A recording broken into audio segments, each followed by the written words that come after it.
Hello, my darlings. Happy Wednesday. We are halfway through another week. As you know, we've been learning about spiders, and I have to say, one of you has done a remarkable job this week with all of the work they've done. I'm so proud of you. You know who you are. That's my version of a wink. On to today's story, which is why you're all here. We are doing how the rhino got his skin. Oh, let's see what happens.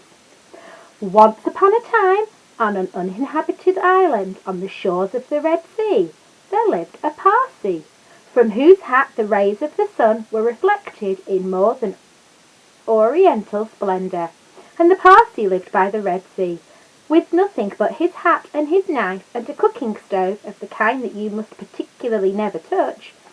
And one day he took flour and water and currants and plums and sugar and things and made himself one cake, which was 2 feet across and 3 feet thick.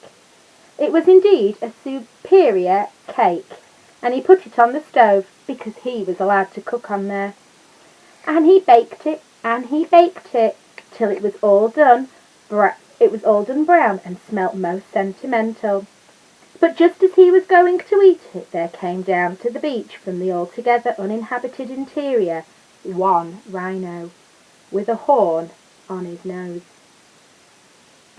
2 piggy eyes, and few manners. In those days the rhino's skin fitted him quite tight. There were no wrinkles in it anywhere. He looked exactly like a Noah's Ark rhino, but of course much bigger. All the same, he had no manners then, and he has no manners now, and he never will have any manners. He said, "How?"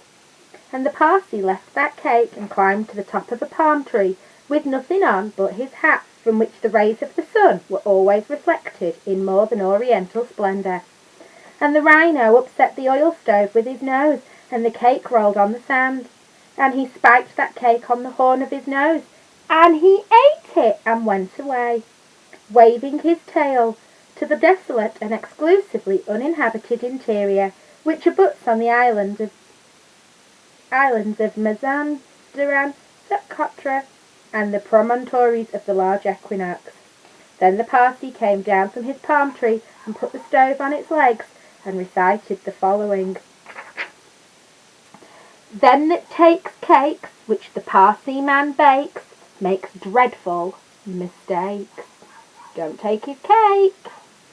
But there was a great deal more in that than you would think, because 5 weeks later there was a heat wave in the Red Sea, and everybody took off all the clothes they had. The Parsi took off his hat, and the rhino took off his skin and carried it over his shoulder as he came down to the beach to bathe. In those days it buttoned underneath with 3 buttons, and looked like a waterproof. He said nothing whatever about the Parsi's cake, because he had eaten it all, and he'd never had any manners. He waddled straight into the water and blew bubbles through his nose, leaving his skin on the beach. Presently the Parsi came by and found the skin, and he smiled one smile that ran all round his face 2 times. Then he danced 3 times round the skin and rubbed his hands. Then he went to his camp.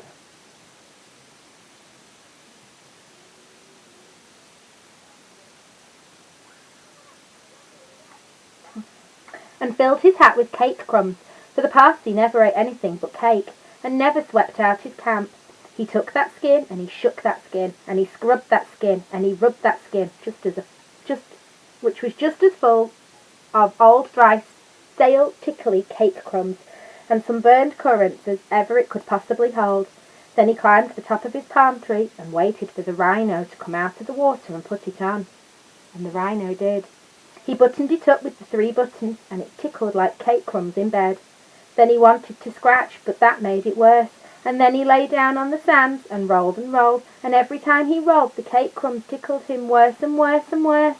Then he ran to the palm tree and rubbed himself against it.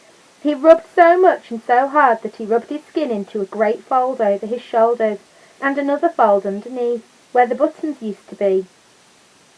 but he'd ripped the buttons off. And he rubbed some more folds over his legs, and it spoiled his temper, but it didn't make the least difference to the cake crumbs. They were inside his skin, and they tickled. So he went home very angry indeed, and horribly scratchy. And from that day to this, every rhino has great folds in his skin, and a very bad temper, on account of all the cake crumbs inside. But the party came down from his palm tree, wearing his hats in which the rays of the sun were reflected, packed up his cooking stove, and went away in the direction of the upland meadows and the marshes of Sonaput. And that's what the rhino used to look like when he had his skin, when it fit, before he got cake crumbs in it. And that's the party sitting in his tree. Tomorrow is all about how the leopard got his spots. And I will see you then. I hope you have a very lovely evening, whatever you do. And I hope you have a very lovely day, whatever that brings you. Goodbye, my darlings.